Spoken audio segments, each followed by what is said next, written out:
बिजली उठाएगा, हम लोगों को कोई हानि पहुँचाए तो कोई वंदे मातरम भारत माता की जय ना बोले इस पे।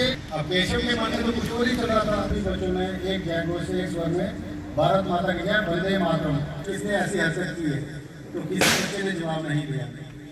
अब उन्होंने क्या करा कि सारे स्कूल के बच्चों को, तो केशव ने जब देखा कि मेरे कारण बाकी स्कूल के बच्चों की कक्षाएं भी रुकी हुई हैं, स्कूल चल नहीं रहा है, तो उन्होंने आगे आके कहा कि मैंने ये लोगों को तैयार किया था, मैंने स्कूल में रहे।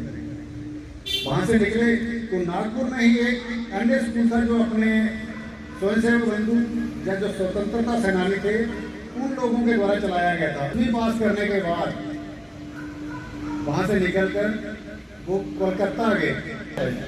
उसने वहाँ पे जाके उन्होंने मेडिकल की एडमिशन ली और वहाँ पे उन्होंने MBBS किया। गिने चुने लोग ही डॉक्टर थे। उस समय डॉक्टर केशवराव बलराम हेडगेवार ने अपनी डिग्री पूरी करी।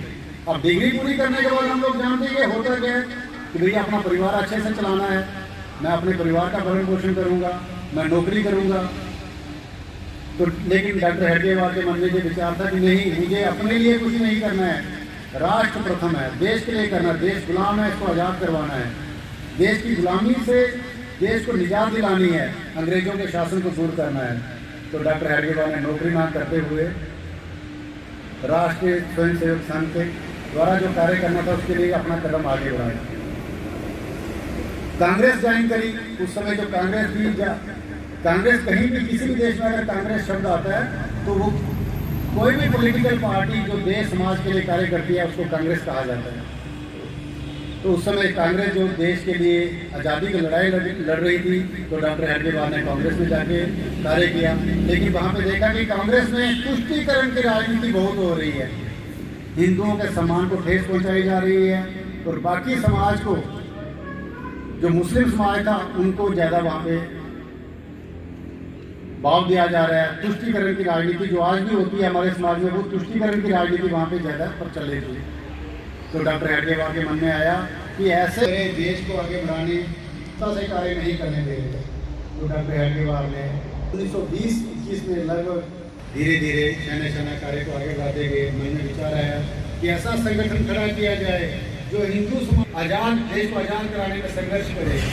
लेकिन मन में ये भी विचार आया कि अगर देश आज़ाद हो गया, देश कोई अन्य शासन करता, कोई अन्य अंग्रेजों जैसे लोग आके देश के द्वारा पुनः कब्जा ना कर लें भारत। इन सब विचारों को ध्यान में रखते हुए बार बार सोच विचार करने पे उन्होंने 1925 में अपने घर में, नागपुर में अपने घर में 17 लोगों के साथ बैठकर बातचीत करके वहाँ पे एक विचार किया कि आज से हम संघ प्रारंभ कर रहे हैं। तो जो 27 सितंबर 1925 को संघ की स्थापना जो है नागपुर में हुई। लेकिन अब 1925 को संघ की स्थापना तो हुई, लेकिन नामकरण नहीं हुआ। वहाँ पे उन्होंने ऐसा नहीं बोला कि मैं संघ की स्थापना कर रहा हूँ, हम यहाँ पर बैठकर संघ की स्थापना कर रहे हैं। अब कौन सा संघ है, तो उसकी स्थापना, उसका नामकरण 26 नवंबर 1926 को रखा गया, राष्ट्रीय स्वयंसेवक संघ। सभी लोगों से, सभी स्वयंसेवकों से विचार किया गया, पूछा गया कि क्या नामकरण होना चाहिए, कैसा नाम रखना चाहिए। किसने कहा महाराष्ट्र संघ रखते हैं, किसने नागपुर संघ कहा, किसने हनुमान संघ कहा, अलग अलग नाम विचार आए। किसने जैन संघ कहा, अलग अलग विचार आए कि नाम रखने चाहिए।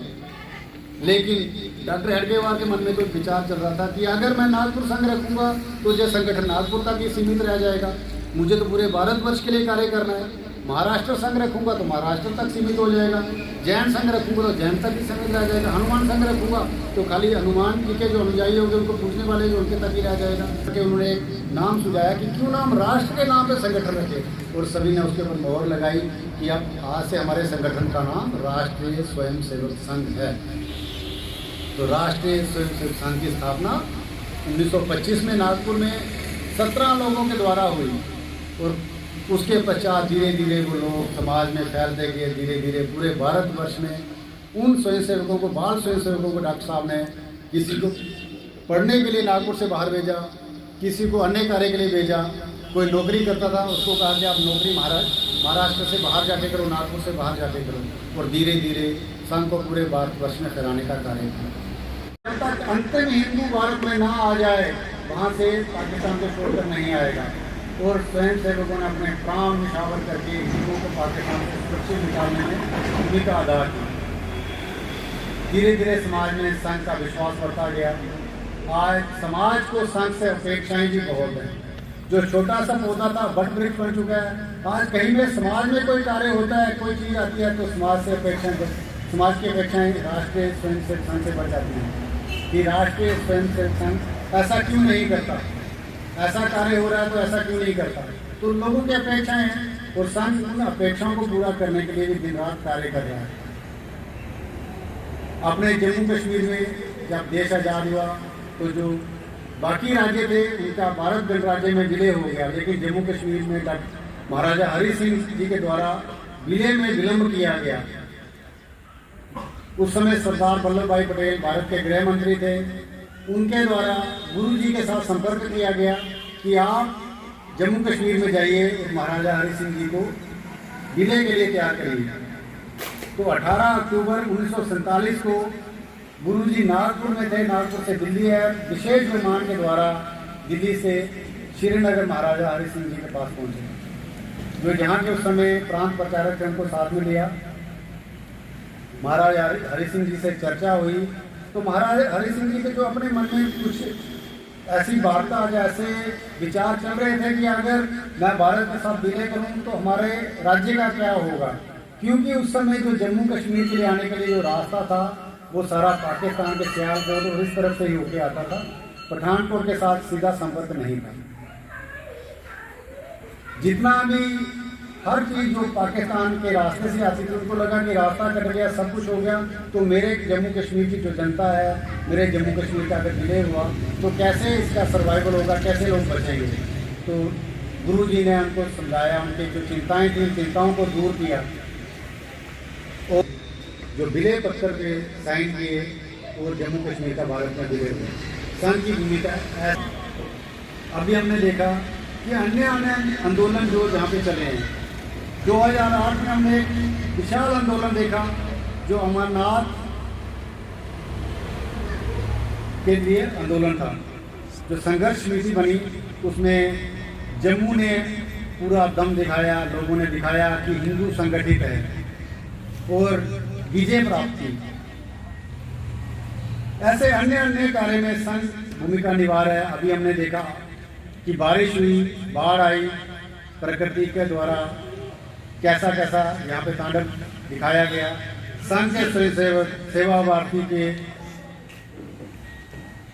बैनर तले हम लोगों ने समाज के उस बंधु तक पहुँचने की कोशिश करी जहाँ पे उनको हमारी ज़रूरत थी। उन लोगों का सामान पहुँचाया गया, खाने पीने का सामान, बिस्तर, गद्दे, सिलेंडर, गैस, चूल्हा, पुस्तकें, बच्चों के लिए पुस्तकें, बैग, ये सारी चीज़ें समाज तक पहुँचाने की कोशिश करी।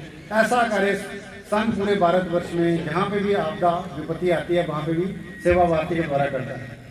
तो ये अन्य अन्य कार्य जो संघ ने पूरे भारतवर्ष में समय समय पे जहाँ पे ज़रूरत रही है, जहाँ जहाँ पे कार्य की ज़रूरत रही है वहाँ पे संघ ने किए। अभी इस वर्ष संघ ने शताब्दी वर्ष में एक संकल्प लिया है कि पंच परिवर्तन के कार्य हम समाज में करेंगे।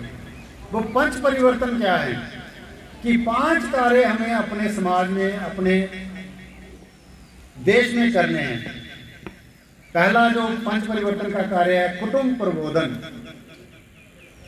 जो हमारा परिवार है, क्या हमारे परिवार में हम लोग इकट्ठे बैठ के कभी भोजन करते हैं क्या? क्या हमारे परिवार में हम कभी बैठ के भजन करते हैं क्या? क्या हमारा परिवार कभी हम कहीं बाहर जा रहे हैं और बाकी आके अपने परिवार में उस बात पे वार्तालाप करते हैं, बातचीत करते हैं कि आज हमने पूरा दिन क्या किया? कभी हमारे परिवार ने ये सोचा कि जब हम भोजन कर रहे होंगे तो हम सारे इलेक्ट्रॉनिक गैजेट जो हैं, मोबाइल, टीवी को आप रखिएगा। कभी हमारे परिवार ने ऐसा सोचा है कि भोजन करने से पहले हम भोजन मंत्र करेंगे? हमारे परिवार में हमारे बच्चे हैं, उनको शिक्षा देने का कार्य हम कैसे करेंगे कि अगर परिवार से बाहर जा रहे हैं, घर से बाहर जा रहे हैं, तो रास्ते में अगर जाना है तो क्या हम अपने घर के जो बड़े बूढ़े हैं, बुजुर्ग हैं, उनके पैर छूकर जा रहे हैं क्या?